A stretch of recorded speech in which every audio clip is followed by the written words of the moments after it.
Is this thing on?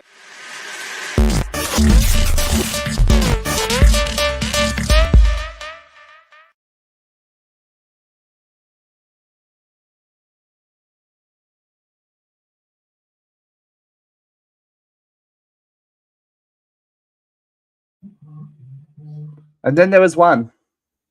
Hi, ladies and gentlemen, anyone out there that's watching.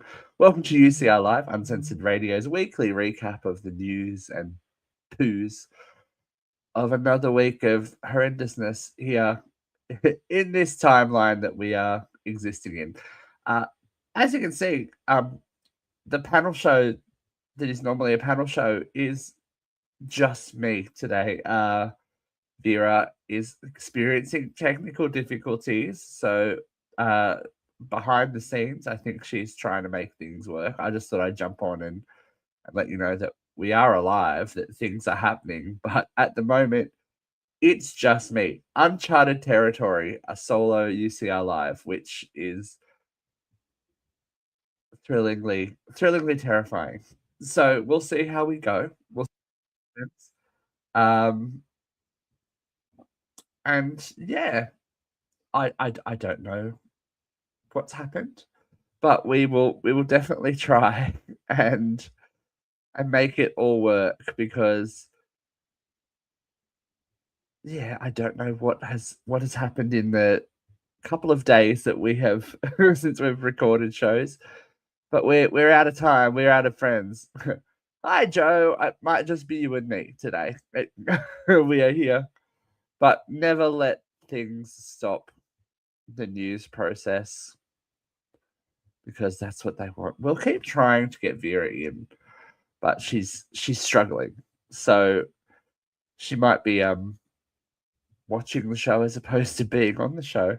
So now's a fantastic time. If you know somebody or if you are somebody who thinks that you can jump on every week or every couple of weeks and have a conversation about the goings on of the world, now is your chance to join me because it's pretty lonely here in this box at the moment.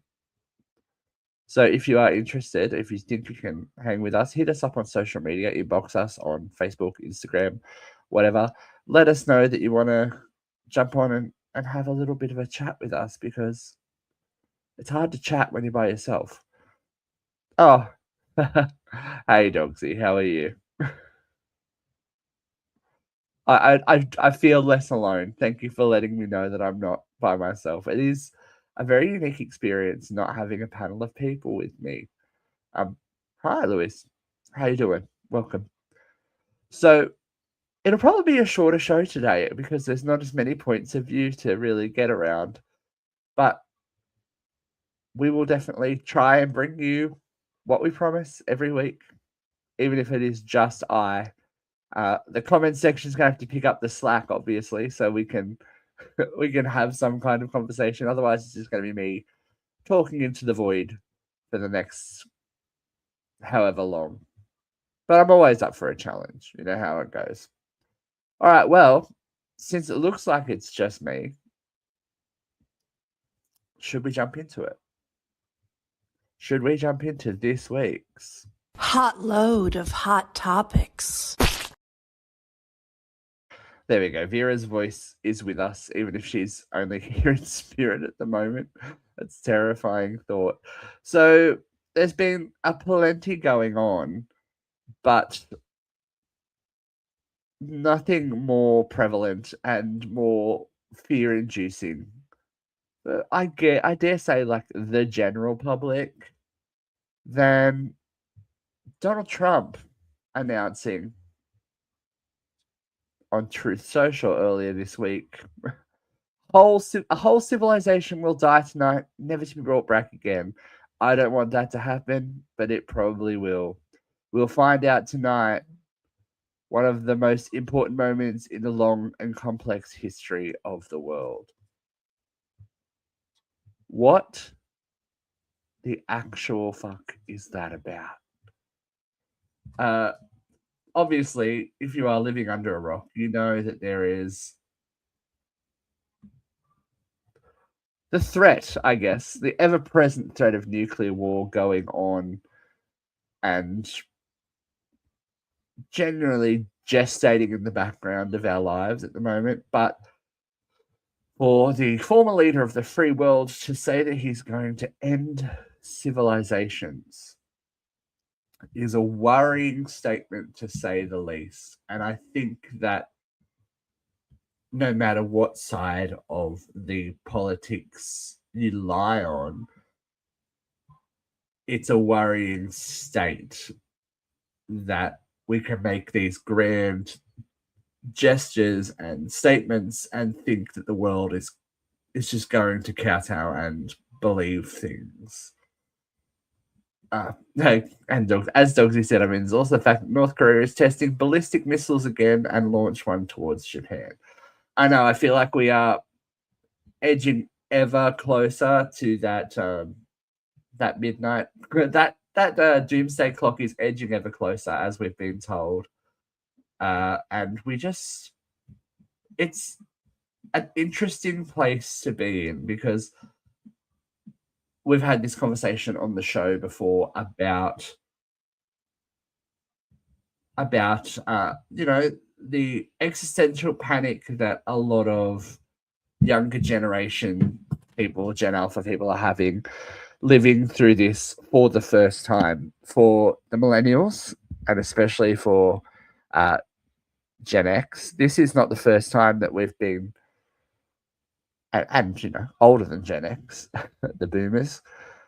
This isn't the first time we've had the threat of war, and especially nuclear war, waved over our heads.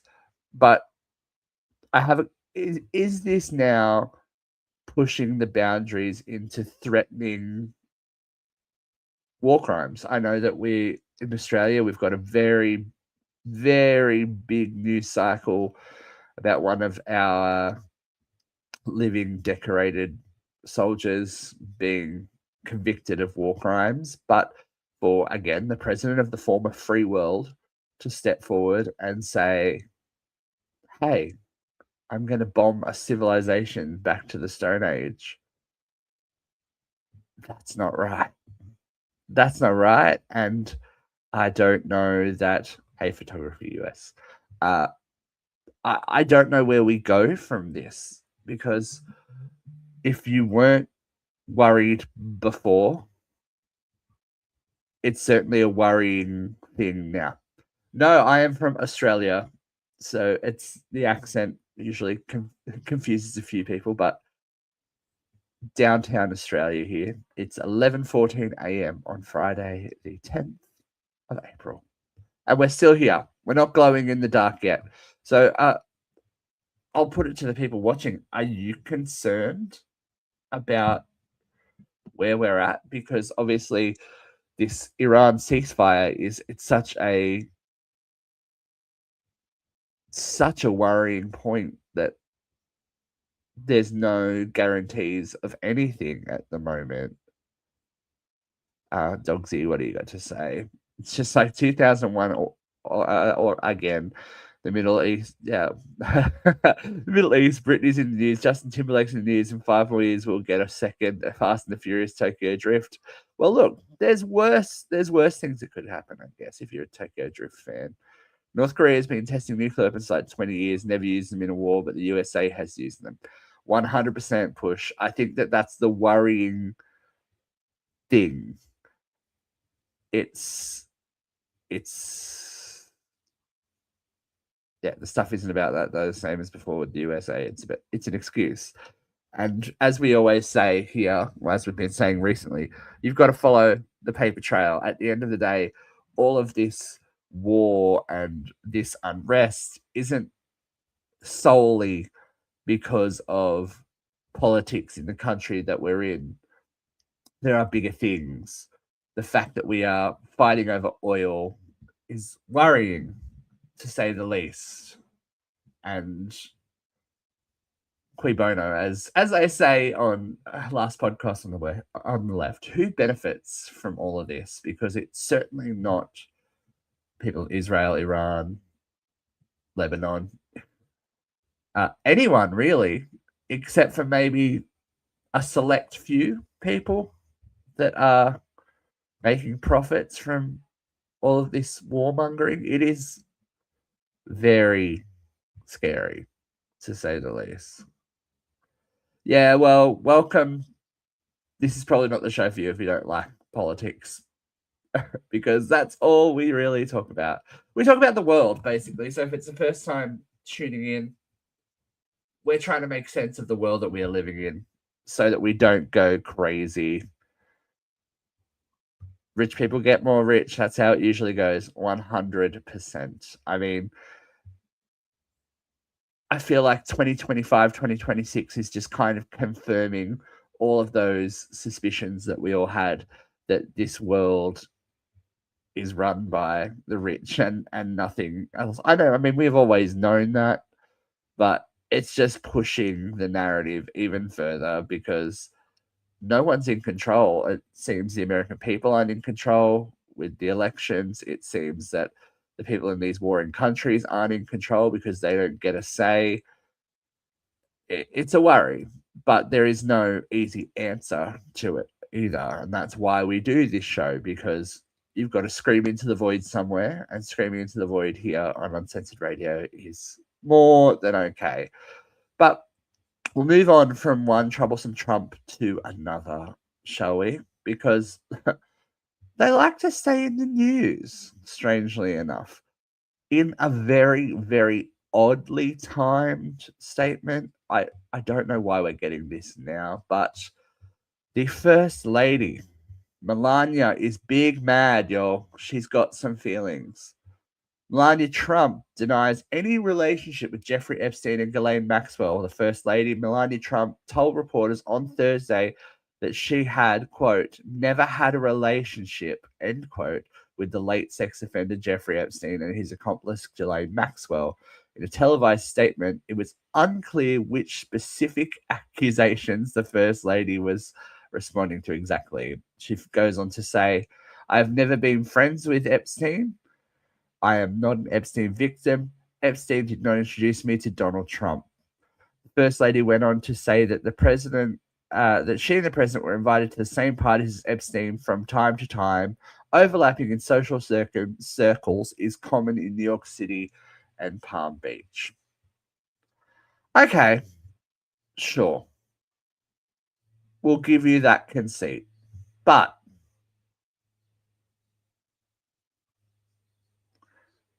when we are picking and choosing our evidence as to who and how to prosecute anyone behind this, coincidence is a one-time thing.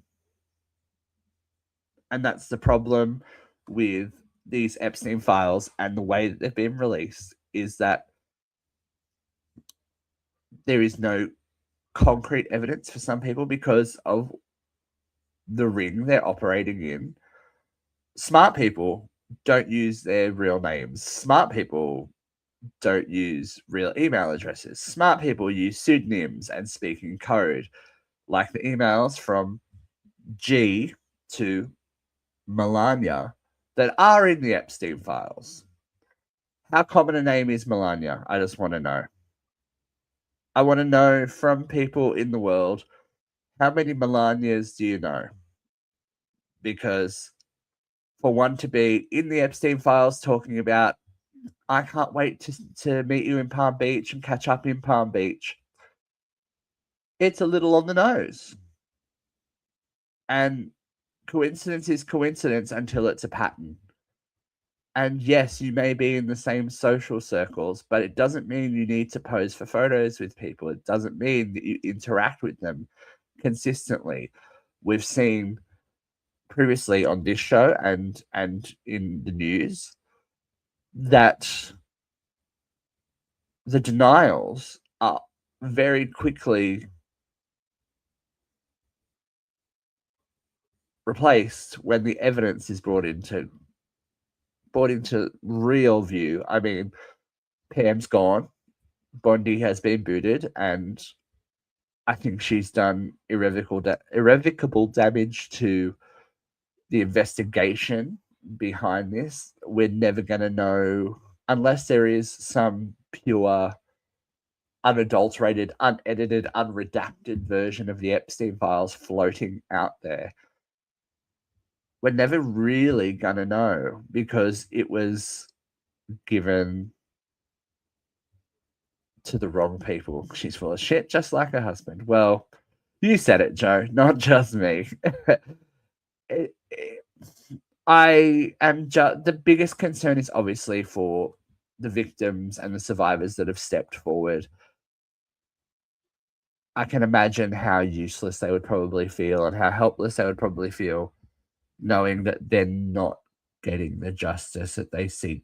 And that's why we have to keep having these conversations, why they keep talking. And for every one person that stepped forward, we can imagine that hundreds, probably thousands of people that haven't or can't step forward and let us know what's going on with them. It's a scary thing, and we owe it to them to keep the conversation going, I think.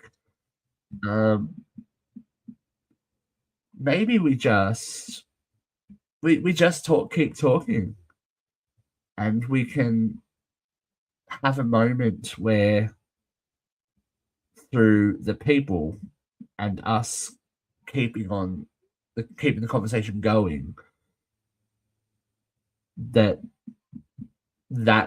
is a slow burn justice. I don't know. And we can give them their day in court that way. I don't know. All right, what does Dogsy have to say? There was a username and password for his FedEx account left on those files, and people managed to log into it. Yeah, these aren't smart people. Okay, they know when to use code and stuff like that, but it isn't necessarily, they're not untraceable. Oh, let's put it that way.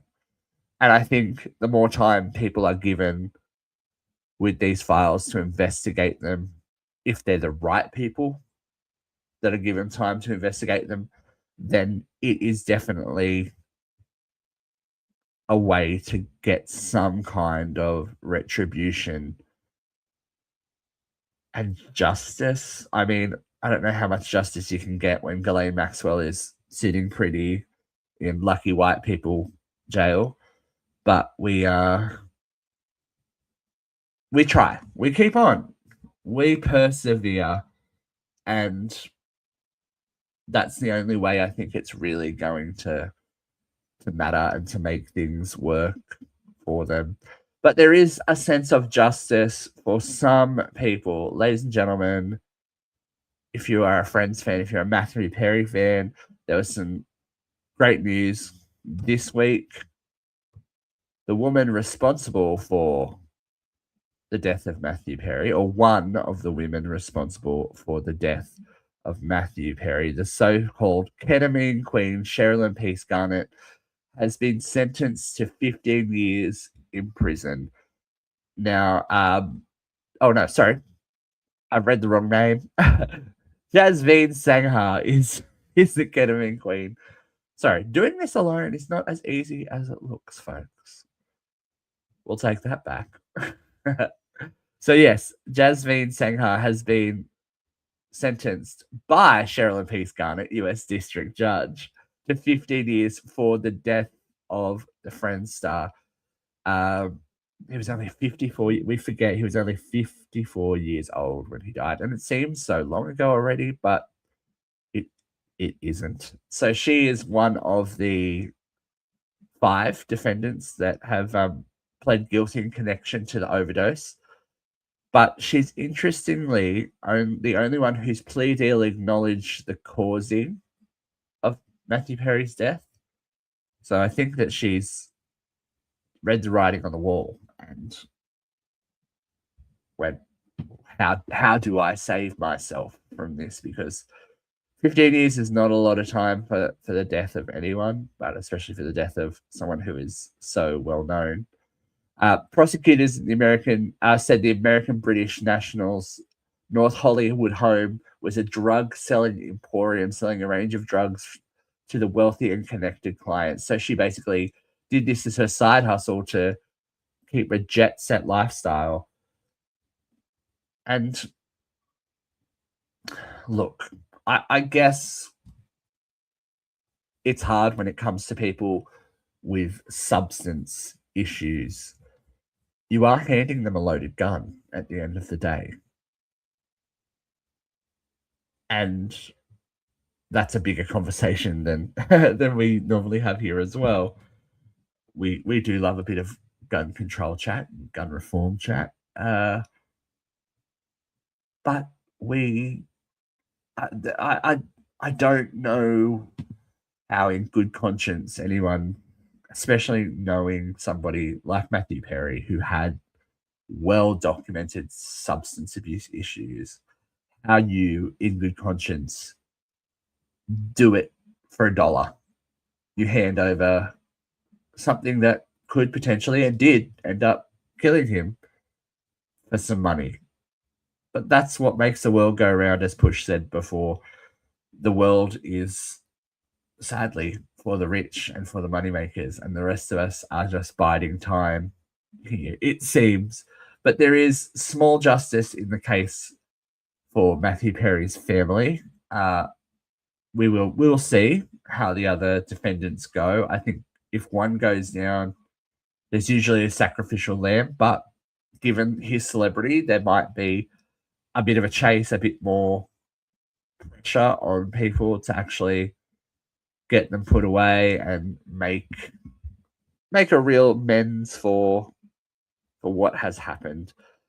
Finding salvation is another topic of conversation this week, as Perez Hilton, former guest on this show, if you actually would like to go back and watch and see our conversation, which was actually really, really enlightening. I really enjoyed talking to Perez. But Perez Hilton has found God after his recent bout with death. The original influencer Perez Hilton says he has found God after a medical emergency left him near death. This is Perez's quote: "God presented himself to me and then did something I can only call miraculous. It was real, and this has been life-changing," he posted on Instagram. "I've been crying, but happy tears because this is just so crazy," he said to his fans. "I've been reading the Bible, and so much of what is said here I had already been thinking of. It's just overwhelming in the best, most beautiful way." He did go forward and talk about some mistakes in his past. Now, we'll get onto the religion of it all in just a second because it's an interesting conversation. Hi, V. Thank you for joining us. She is here, folks. She's here, but she's watching and waiting. And there's lots of good people find God near death. Is he going to stop gossiping?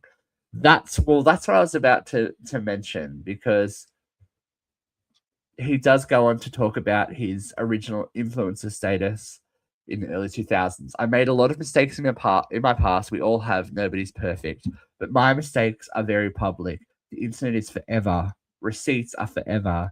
I carry with me deep shame and regret. I'm sorry. I will continue to apologize. I've also reached out to make amends. I've apologized publicly and privately to dozens of people." And I guess that's the mark of real responsibility and real change, that he is doing things not in the public eye as well. Because those of us that are old enough to remember when Perez was the man, the original influencer, the king of gossip in the early 2000s, he could make and break careers and has done a lot of positive things for people, and he's also done a lot of negative things to people's career because of the power that he has. Yes, accountability is more than a buzzword, Vera. That is correct. But it's reassuring that it seems to be not just in the public view, because how often do we get these grand sweeping public apologies that, "Oh, I did nothing, I did something wrong and I should be forgiven because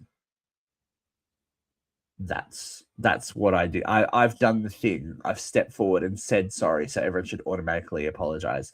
Just because you are willing to apologize, and this is part of, I guess, any good 12-step program as well, you make amends, but you've got to be prepared for people not to accept that apology because of the way that people really followed Perez's lead. The internet is toxic now, and there are toxic fandoms now, but it all started here.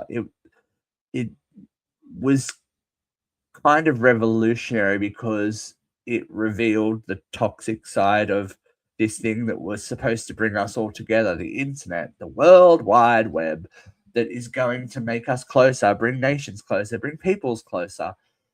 And it has really just kind of allowed people to weaponize their point of view in a way that is shocking.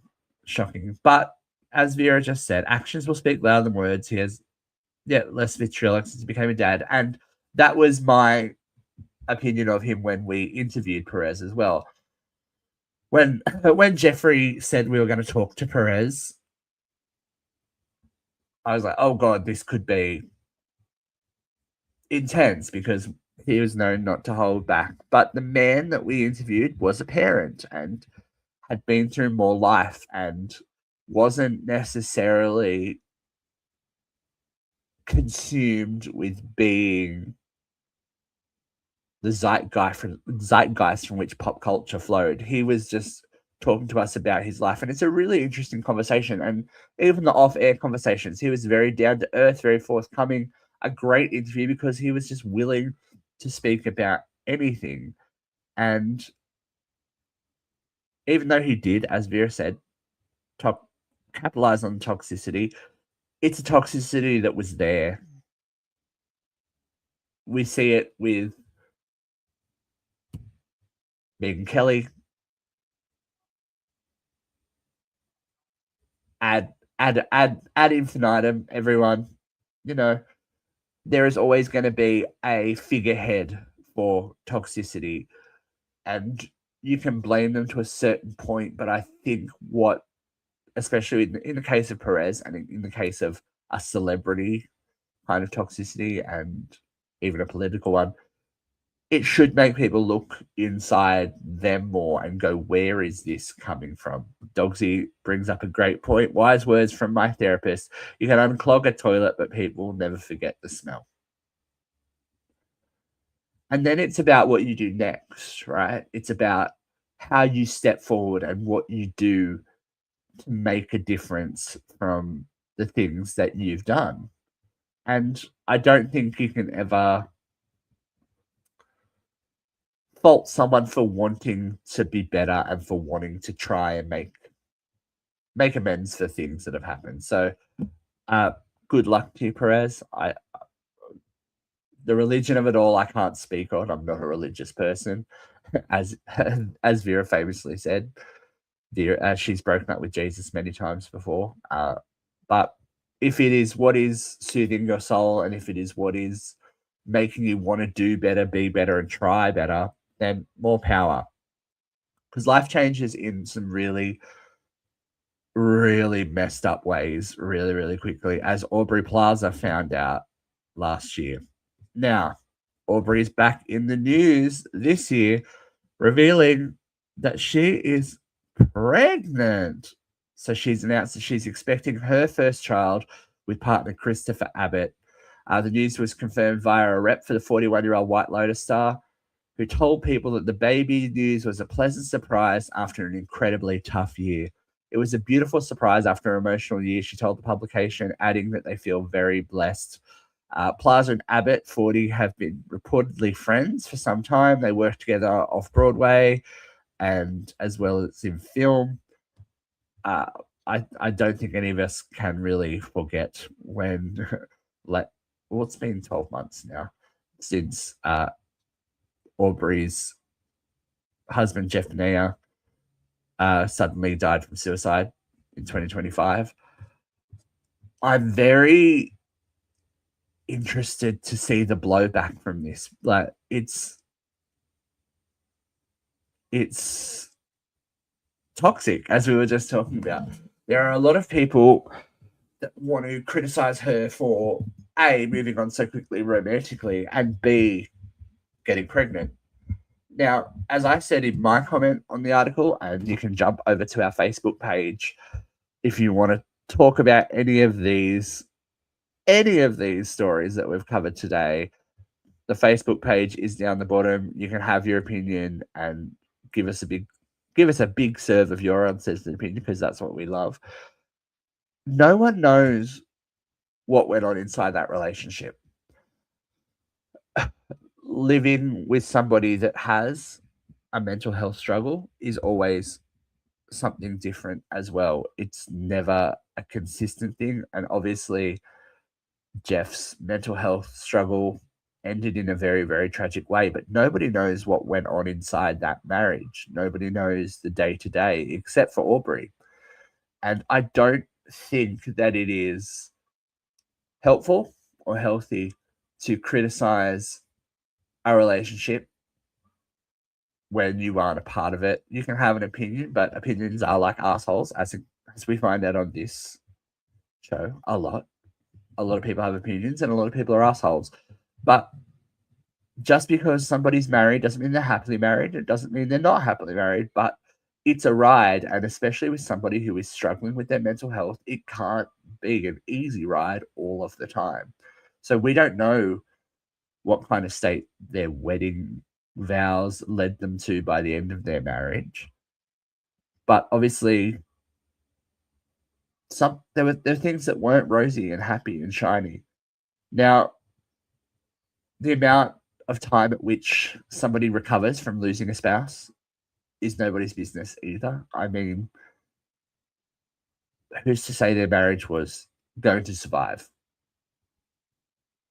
And Aubrey has found somebody who is obviously helping her in a process that is so difficult about moving on from that death. And we can't criticize that. Vera says, you cannot hold her accountable. I don't think it's fair to expect her not to move forward. She genuinely grieved for her husband. Of course she did. She pulled, and there's no timestamp on grief. There's no acceptable notion on how quickly you do something after somebody dies. I mean, I'm going to take it out of the macro, as we do on this show a lot. When my father passed away, I was back on this show 2 days later, but it's because I needed to, especially when somebody's terminally ill. It's a horrendously slow process of letting go and losing somebody. And when it comes time that's over, a lot of the grief processes have started, and you grieve while they're still alive, while they're still with you. And the closure of death for some people can put a full stop on that. And that I don't think there's a judgment call there. I needed to do something else because I had been in that process for so long, and doing a show and talking about the world's problems was a nice distraction from talking about my problems and people focusing that energy on me. It's sometimes easy to be busy and compartmentalize. Yes, I know this is probably a bit of a therapy session, but to move things forward, to move the needle forward is sometimes healthy. And I think Aubrey finding love again, I don't think that you go looking for that straight after somebody dies. It catches you by surprise. Vera says, how fickle that the world criticizes women for not having children and still criticizes them when they're having children. 100% V, I agree. Dogsy says, grief is a bitch. It affects everyone differently. Like my sister just goes into this massive state of denial and will even laugh like she's lost the plot because she thinks it's some kind of sick joke. Whereas I need some alone time to process. This gets everyone in different ways. Yeah. And I think just because it's not your grieving style, it's not your loss style, you can't criticize somebody else for making that choice. So good luck to them. They're both consenting adults. They're in a relationship. It's not like it's a one night stand gone wrong that she's suddenly got this baby to care for. It's, as Vera said, the other side of the coin. Congratulations, but now they're going to criticize you for daring to have a baby. But choice is a great segue for the next discussion we're about to have. If you remember, if you're a viewer of the show, talked a little while ago about a rower from Team GB, Great Britain, Kurtz Adam Rosenthal's, who was unceremoniously dumped from the team because he dared to venture into OnlyFans to make money to support himself. Well, it runs in the family, or it strokes in the family, if you enjoy a little Snyder side, because Kurt's brother, Franciscus Rosenthal, 20, has left Team GB and will now compete for Latvia after launching an adults-only subscription page to fund his career in canoe slalom, just like his brother before him. As we just says, coincidence or a pattern? You decide. And what does that pattern talk to us about? Yes, you are right. Correct. Now, a little bit more about this story. The athlete said he turned to the platform after the conventional side hustles like bartending and construction work made it impossible to keep up his training schedule. He said, "I started my page to fund my sports career after dedicating my life to it, but never receiving funding. I can finally afford my dream, but knowing it could be taken away from me at any time because of how I funded it sucks." So rather than risk a ban from Paddle UK, which suspended his brother over the content that he made, Klaas has switched allegiance to Latvia, where his family is originally from. So his argument is simple. Canoe slalom athletes need between £100,000 and £180,000 over a 4-year Olympic cycle. But the annual grant from Paddle UK is only £21,000. Two choices, he wrote: either normalize paying athletes responsible for their salary, or normalize them funding themselves through whatever means necessary. He's not wrong, is he? At the end of the day, the big issue is that countries and governing bodies of countries, sports governing bodies of countries, are the first people to claim these athletes when they do amazing things and win gold medals or silver medals, bronze medals, make world records. They are very quick to claim them. But at the end of a 4-year cycle, when you're going to not even meet the minimum for what it takes for these athletes, and they are athletes, no matter what they compete in, to train, then what's the alternative? As Dogsy said, 21 grand is less than minimum wage, 40 hours a week in the UK. So how else do they fund this? As Klaas said, bartending, all that kind of stuff. Having a 9 to 5 means you can't, or a 5 till 9, or whatever bartending hours you manage to get, or retail hours, or call center hours. They can't dedicate the time to their craft. They can't dedicate the energy to not only training, but, meal planning, conditioning, seeking out sponsors. All that kind of stuff takes time, and you can't do it when you're juggling 2 or 3 other jobs. Trust me, I know. Trying to keep a podcast afloat when you have 2 other jobs is the big thing, as well as when you have life. And I can't imagine at what trying to be at an elite Olympic level while doing so takes. I mean, it's ridiculous. He's not able to participate with income. There is no alternative. 100% Vera. And then what's the option?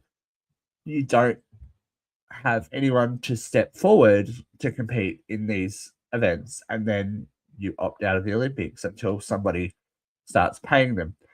And at the end of the day, I don't think you can really judge people on how they make their money if they're not hurting anyone. OnlyFans is an age verified platform. Okay? He and his brother, young, attractive dudes. If they're not hurting anyone, if they're not breaking any laws, then what does it matter that they make their money however they make their money? The original conversation when we talked about the first brother was the reputation of Paddle UK. I don't know that anyone really cares. I hadn't heard of Paddle UK until that story prompted up. So we don't know. And I don't think anyone cares. And it is not an isolated incident. Yes, these two brothers have done it, but there's also other athletes.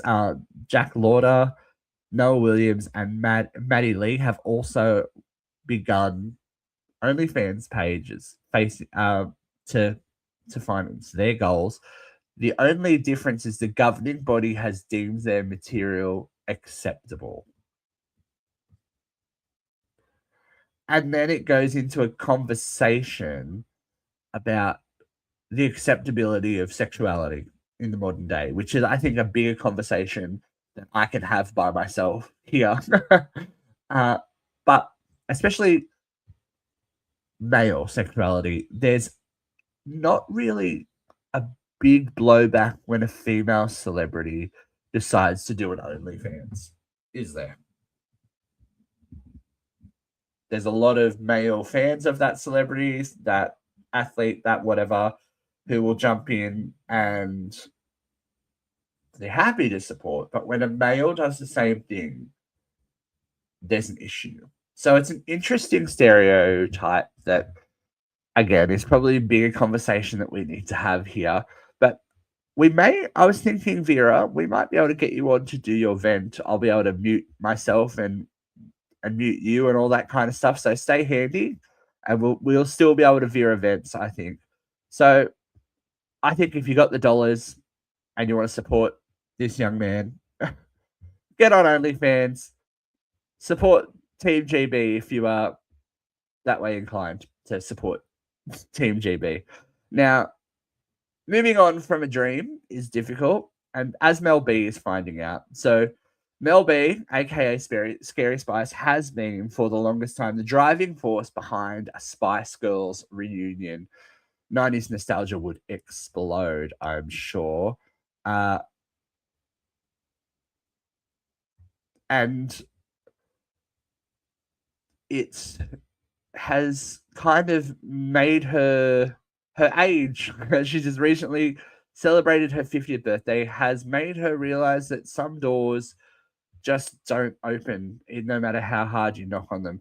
She's been quizzed again on the nostalgia factor because of the 30th anniversary of the Spice Girls about some kind of reunion, about some kind of tour, appearance, movie, documentary, whatever. Mel B says, if it does a reunion, it'll be a shock to me. Let's put it this way. When I look at the 2019 tour and the feeling it gave me, I was in my element, but there comes a time, I'm 50, you can't be nagging everyone to go on tour if they don't want to. I laid that to rest when I turned 50. I've got fond memories, but I don't know if I would go back up on stage. So she's even suggested that the strongly rumored Netflix documentary may not happen after all. She said, I think that we've all been asked and we're all thinking about it at some point, but it has to be done the right way and it has to be honest. And not everybody wants to be honest. Ouch. Read into that what you will about the drama behind the Spice Girls. I know, dogs. Spice Girls drama in the news. It is the 2000s again, but not in a fun way. Look, let's again take it out of the macro and put it into the micro. Doing anything with a group of people as a cast is difficult. You have to negotiate time for schedules, for people's lives, for other people's commitments for work, for all that, for their kids, and make it work. And at the end of the day, you can make it work if people want to make it work and want to support things. But it's also okay, as we've learned over the years here, to let things go when they no longer serve you, when it no longer makes sense in your life, or it becomes a hindrance to your life, or causes undue stress to your life. And that's a hard conversation to have. In full transparency, there's been many times when what we're doing here now has been called into question, and we wonder if we should keep doing it, why we should keep doing it. But then something will happen. We'll get a message from somebody who says, I've been an uncensored radio person for 12 years, or watching your episode really made me think about my life and helped me with my life, or it made me smile when I was having a bad day, or it made me think of things in a different way. And that's why, for me, we keep doing this show, and we persevere even at times of great personal stress, or lack of hosts, stuff like that. We keep going because we believe in what we do, and what we do is important. We may not have millions of downloads and hundreds of thousands of viewers, but the people that watch us and interact with us, like you're doing now, those of you that are here, that makes it worth it. And the friendships that we have and the relationships that we have made from this show make it worth it. And as Dogsy said, sometimes it just needs to be a conversation. I think all they need to do is sit down in a room, tell each other what they want, what they really, really want. And sometimes those needs don't mesh up all the time. And that's also okay. That's why sometimes we do a one person UCR live. I think this is the first one in history. I'm not gonna blow my own horn, but I think this is the first UCR live solo show ever. I've done some little random weekday ones. Oh, there might have been one, but this is 47 minutes worth of content, people. It may be me rambling, but it's 47 minutes of content. That's no small feat by yourself and off the cuff. So the Spice Girls look like a no-go, which is sad, but sometimes the shit you really want can't happen. And as Dogsy said, it does feel very 2000s. Christina's glad she's not here. We have to talk about Britney Spears. Now, she's back in the news again. She has been reunited with her family for better or for ill, I guess, depending on what you believe. The intent of the Spears family is, when it comes to Britney and why now. So, as you can see in the photo, Britney Spears' children, Sean Preston and Jaden James, have dropped their last name Federline and now are using the surname Spears. Reports say the boys want to be closer to their mum. Britney shared a new Instagram post showing her reunited with her sons on a yacht after a recent DUI arrest. Obviously, we covered that because we cover all things Britney. She is the cash cow of since Perez, since Perez Hilton, Britney's been the cash cow of celebrity talk. But the 44-year-old pop star is due to appear in court for her DUI arrest on May 4th after being held for 3 hours and transported to a hospital to determine her blood alcohol content. Look, I am happy for them if this is a genuine thing. But let us note that Spears' child support payments to Kevin Federline for her sons were scheduled to end in November 2024. The payments continued after for her youngest son, Jaden, who turned 18 in September 2024 because of a provision lasting until high school graduation that year. Cut forward to 2026. The paydays have stopped. these young men who have not wanted a relationship with their mother now want to reconnect.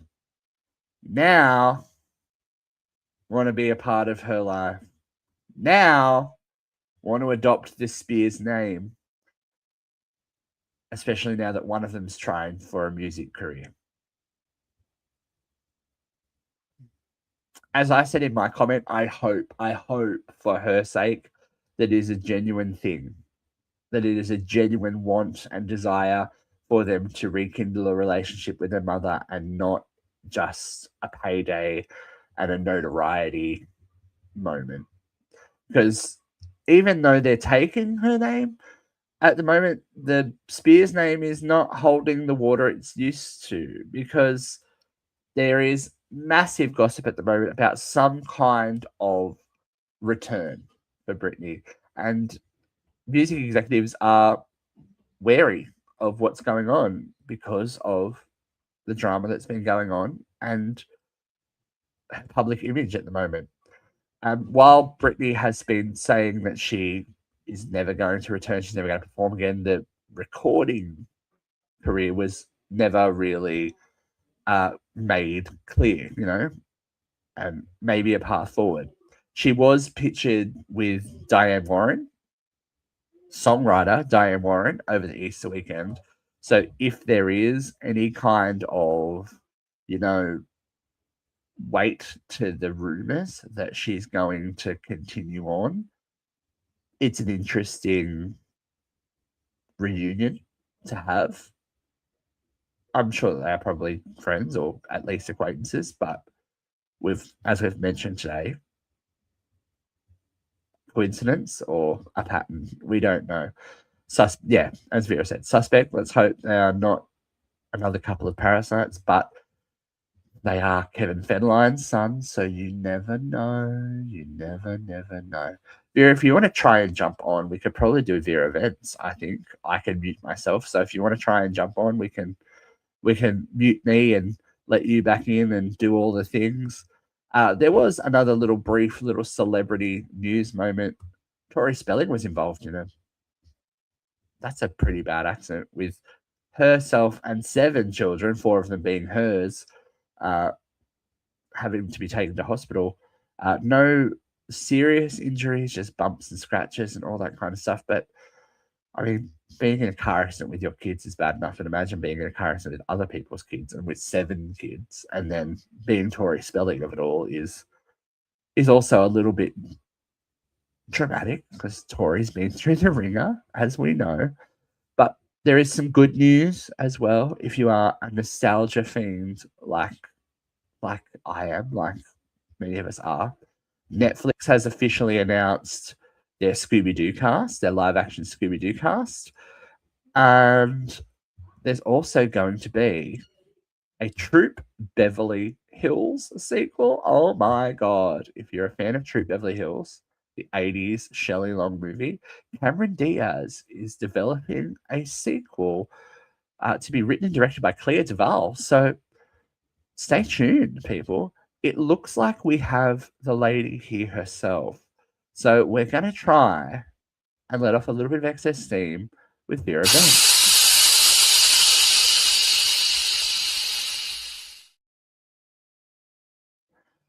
Okay. I don't know how this is going to work. We're going to give it a go. But 3, 2, 1, Vera, vent. Been a hell of a week, kids. Can we talk about the Operation Epstein Fury, which has kind of dominated the world for the last 28 days?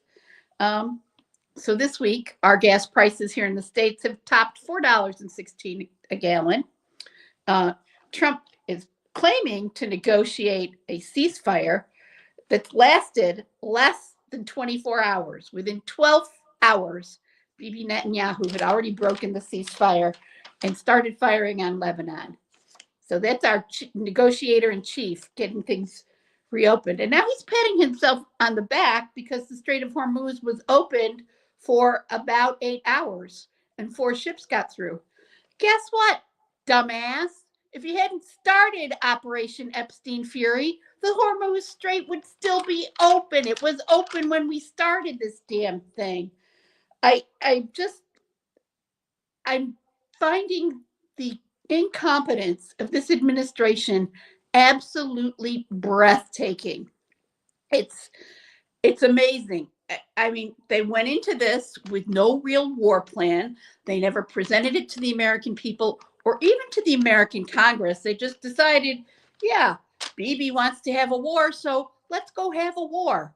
And, you know, it has nothing to do with the fact that everybody's clamoring for the Epstein files because, you know, why would they start a war to do that except Trump's own words said a failing president is going to start a war, and suddenly there's a war with no reason.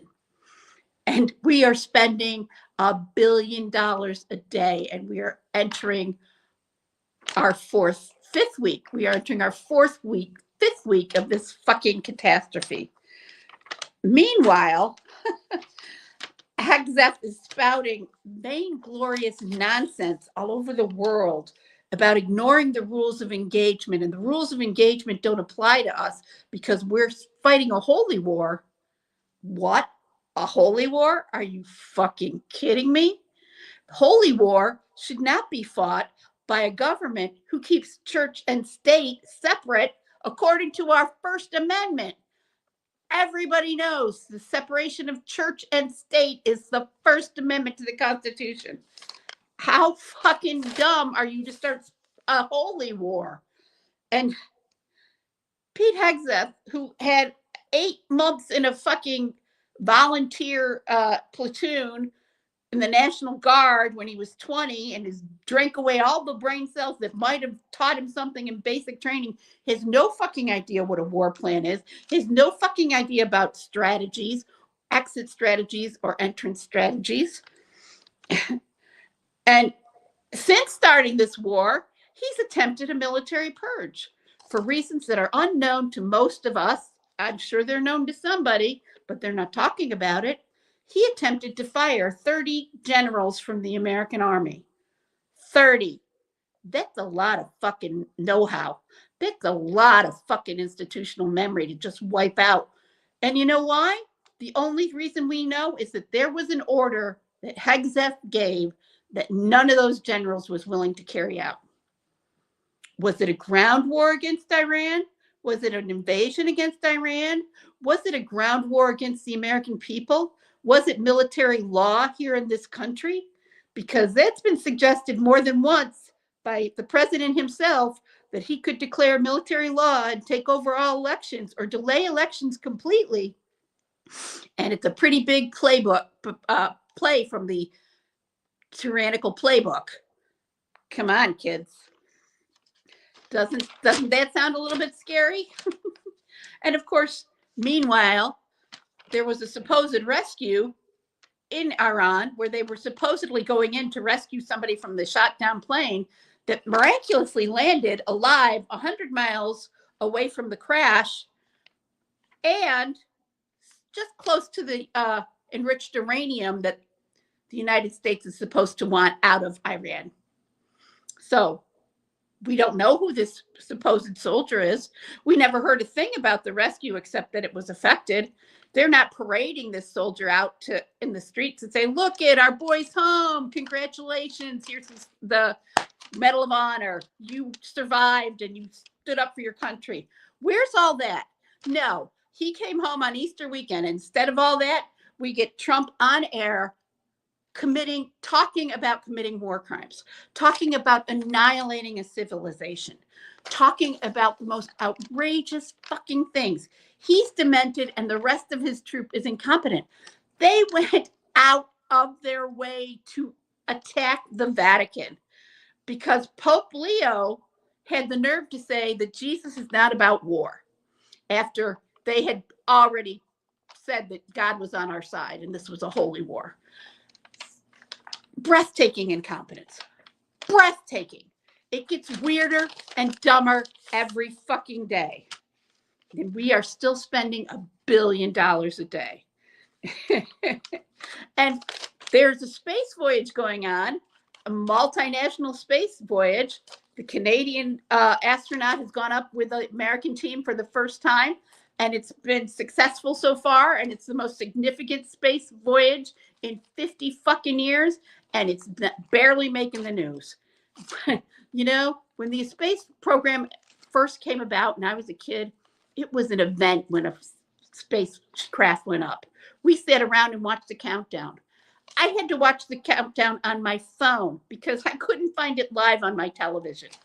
And now this splashdown is going to happen tomorrow night. And I'm probably going to end up watching it on my phone. But we hear every fucking day about this stupid administration. And J.D. Vance went to a rally to support Viktor Orban, one of the biggest tyrants in Europe. What the fuck is going on here? I don't recognize my country, and I hope to God that every single person that's listening to this doesn't recognize it either, because we need to stop it. It's not gone yet, but this democracy is very fucking fragile. Get in the streets, get on the phone, call your representatives, vote, vote, vote. And make sure you're voting for people who want to see you have health care, who want to see you have a living wage, who want to see you own a home. Stop voting for people who want to be king. This madman has got to end. I'm so ready for this to be over. Ugh. Okay. All right. I think we've done it, folks. I had to mute Vera because my voice is coming through and it's a bit of a cacophony, but we have made it to the end of a very interesting episode of UCR Live. Thank you for sticking with us if you've been here. Thank you, Vera, for tuning in, and we will get our technical difficulties sorted out, because we will, if today's show has proven anything, we will keep coming at you no matter what. We will see you again soon, folks. Stay uncensored. Bye.